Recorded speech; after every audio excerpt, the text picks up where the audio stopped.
അച്ഛാ അച്ഛാ, എന്നാ മോളെ? രണ്ടാളോട് കൂടി ഞാനൊരു കാര്യം പറയട്ടെ. ആ എന്നാ മോള് പറ. എന്നാ? ഇതൊക്കെ എന്താ അച്ഛാ? ഇതെല്ലാം പൂക്കളല്ലേ?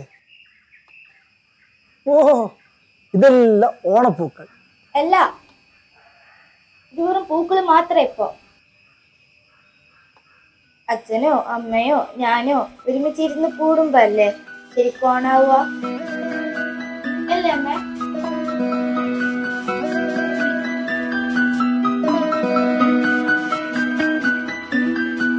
അച്ഛനും അമ്മയും പിണക്കത്തിലായിരുന്നു ഒരുപാട് നാളായിട്ട്. ഈ ഓണത്തിന് അവര് മിണ്ടി.